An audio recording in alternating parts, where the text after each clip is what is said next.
तरह हम बात करते हैं फ़िटनेस के हवाले से कि फ़िट रहना बहुत ज़्यादा ज़रूरी है और सुबह उठ के ख़ास तौर पर आपको एक्सरसाइज करनी चाहिए या फिर योगा भी आप लोगों को करना चाहिए। लेकिन बहुत से लोग हैं सुबह उठ के ये हमें रीज़न देते हैं कि जनाब एनर्जी बहुत ज़्यादा लो है या एनर्जी नहीं है इस तरह का कोई भी काम करने के हवाले से। तो ये आपकी जो प्रॉब्लम है ना, इसका हल भी हम लोगों ने ढूंढ लिया है और इसका हल हमें बताएंगी सुलाफ़े हमारे साथ मौजूद है, जो हमें आज बताएंगी योगा फॉर एनर्जी। मतलब सुनने में तो बहुत ज़्यादा ऑकवर्ड या कह लें कि समझ से बाहर लग रहा है, लेकिन वो उनकी तरफ चलते हैं और देखते हैं कि इस हवाले से वो हमें योगा टेक्निक्स क्या बताने वाली हैं जो हमें हमारी एनर्जी को बहाल करेंगी। तो सुलाफ़े बताइए हमें। आज हम बात करने वाले हैं योगा फॉर एनर्जी। अजीब सा लगता है कि योगा आपको ऐसा किक स्टार्ट देगा, कैसे हो सकता है?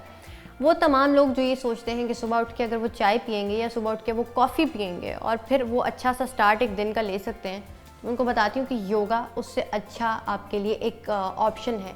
अगर आप इसको परफॉर्म करना शुरू करें तो आपको महसूस होगा कि आप एक जो हम कहते हैं किक स्टार्ट, वो आपको योगा बहुत ज़्यादा आपकी एनर्जी को रिवाइटलाइज कर देगा। आप अपने दिन में अपने जितने भी टास्क हैं उनको आराम से परफॉर्म कर सकेंगे। मैंने उन लोगों के लिए ये चीज़ कही है कि कॉफ़ी या चाय, वो लोग जिनका इस चीज़ का इस्तेमाल ज़्यादा होता है, अगर तो आपकी डाइट में या डाइट प्लान में ये चीज़ शामिल है तो तब उन लोगों को कोई प्रॉब्लम नहीं है, वो कॉफ़ी पी सकते हैं अगर उनके डाइट प्लान का ये हिस्सा है तो। मगर वो तमाम लोग ज़रा जिनकी हैबिट थोड़ी सी ख़राब हो चुकी होती है और वो कहते हैं कि मेरी आंख ही नहीं खुलती जब तक मैं चाय ना पीऊँ, मेरी आंख नहीं खुलती जब तक मैं कॉफ़ी ना पीऊँ, तो ये एक एडिक्शन बन चुकी होती है।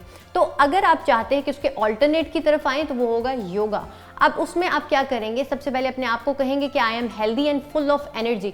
बिकॉज हम सबसे पहले सजेशन खुद को इतनी दफ़ा दे चुके होते हैं, मैं सुबह उठता हूँ मॉर्निंग सिकनेस होती है, मैं सुबह उठती हूँ तो मैं बहुत थकी होती हूँ, मेरी नींद पूरी नहीं होती। अब जब आप ये करते जाते हो तो वो दिमाग में ये चीज़ चलेगी आपके सबकॉन्शियस में। आप जैसे ही हर सुबह उठेंगे आपका दिन ऐसे ही होगा, आपको लगेगा जैसे आप सोए ही नहीं थे। तो सबसे पहले तो आप अपने आप को कहें I am healthy and full of energy, उसके बाद आप योगा परफॉर्म करें। उसमें क्या होगा? सबसे पहले हम जाएंगे अपने वज्रासन में। वज्रासन में वैसे भी अगर आप बैठकर खाना खाते हैं, ये वाहिद आसन है जो आप खाना खाने के बाद भी कर सकते हैं। इससे आपकी डाइजेशन भी बेहतर होती है। आपने क्या करना है कि सबसे पहले आप इस तरीके से बैठे और आपने अपने हाथों को यहाँ लॉक किया। लॉक करने के बाद आपने किया इनहेल और आप हल्का सा उठेंगे और उस टाइम आप आ जाएंगे ईगल पोज में, लेकिन अपने सिर्फ हाथ को आप वो पोस्चर बनाएंगे। आपने इनहेल किया, थोड़ा सा उठने के बाद आपने यहां अपने हाथ रखे और ईगल पोज में आए एंड एक्सहेल अगेन। कुछ देर यहां होल्ड करने के बाद दोबारा से हाथ इस तरह रखे, आपने लॉक किया and again inhale and the other side आप कर सकते हैं स्विच या सेम साइड को भी परफॉर्म कर सकते हैं 2 से 3 दफ़ा और उसके बाद आप अपनी साइड स्विच कर सकते हैं। एक्सहेल करते हुए आप नीचे आ गए। अब सेम इसी की मॉडिफिकेशन होगी। वो क्या हो गया? वज्रासन में कुछ देर होल्ड कर सकते हैं। जितनी भी एक्सरसाइज बताई जाए, रेपिटेशन भी आप इसकी कर सकते हैं, लेकिन बेहतर ये होगा कि अगर आप 20-20 सेकंड या 10-10 सेकंड एक चीज़ के अंदर होल्ड करते हैं और उसके बाद आप वापस आ रहे हैं, तो तब आप दोबारा एक जो उससे नेक्स्ट एक्सरसाइज होगी उसकी तरफ मूव कर जाएंगे। अब क्या होगा? आपने सबसे पहले वज्रासन में था, हमने अपने हाथ लॉक किए। यहाँ पर क्या होगा? हम अपनी बैक को आर्च में लेकर आएंगे, यानी सुबह सुबह आपकी जो स्पाइन की स्ट्रेच बहुत ज़्यादा ज़रूरी है। आपने क्या किया? इनहेल किया। इनहेल करने के साथ आपने यहाँ अपने हाथ रखे और लेग्स को थोड़ा सा वाइड कर लिया और यहाँ पीछे थोड़ा सा चले जाएंगे, नेक को पीछे यहाँ पर एंड एक्सहेल अगेन। इनहेल, यहाँ हाथ रखें एंड एक्सहेल वापस। अगर आप चाहें तो इस पोजीशन में कुछ देर होल्ड भी कर सकते हैं, लेकिन अगर आपके लिए डिफिकल्ट हो रहा है तो आप इस चीज़ को थोड़ा सा रैपिडली परफॉर्म कर सकते हैं। लेकिन मैं ये कहूँगी कि थोड़ी सी एहतियात करें कि आपने नीज़ पर कुछ पहना हो, बिकॉज आपका सारा जो बैलेंस है उस टाइम पर डिपेंड करेगा कि आपकी नीज़ किस तरह से आपने प्लेस की हुई है अपने मैट पर। अब जैसे ही हम बात करते हैं एनर्जी की, तो उसमें ब्रीदिंग बहुत इंपॉर्टेंट होती है कि आप सांस किस तरह से ले रहे हैं। यहीं पर बैठे हुए हम करेंगे कैट एंड काउ। आपने क्या किया? इनहेल किया सबसे पहले। इनहेल करने के साथ बैक को आप आर्च में ले गए एंड एक्सहेल।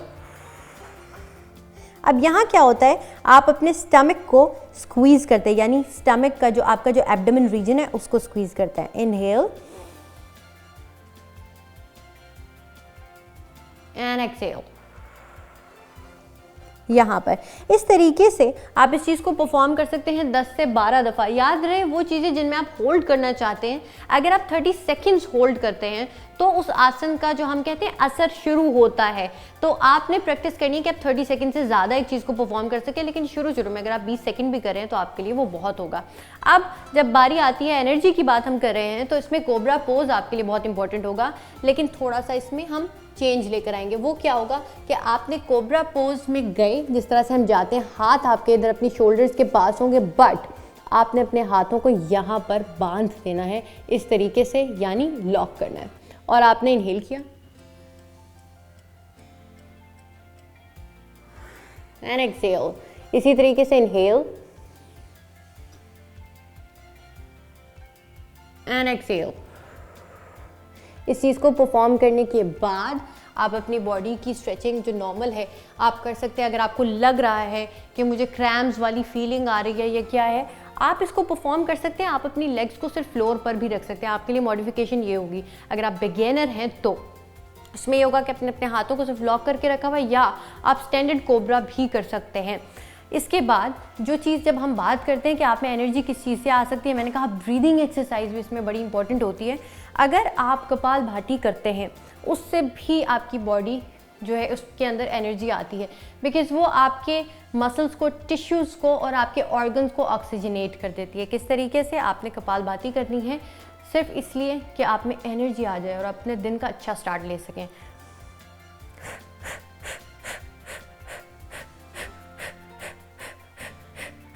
अब आपने जैसे ही इसको परफॉर्म करना शुरू किया, इस एरिया का आप ध्यान रखेंगे, आपके शोल्डर्स मूव नहीं करने चाहिए। ज़्यादातर जब हम शुरू में इस चीज़ को स्टार्ट करते हैं तो कुदरती हमारे शोल्डर से मूव करना शुरू कर देते हैं, उस तरह से हम सही तरह से ब्रीथ नहीं कर पाते। लेकिन अगर आपको हाई ब्लड प्रेशर का कोई प्रॉब्लम आ रहा है, तब आप इस एक्सरसाइज से ज़रा थोड़ा सा ध्यान रखेंगे और आप सिर्फ और सिर्फ inhale from your nose and exhale through your mouth, ये चीज़ कर सकते हैं।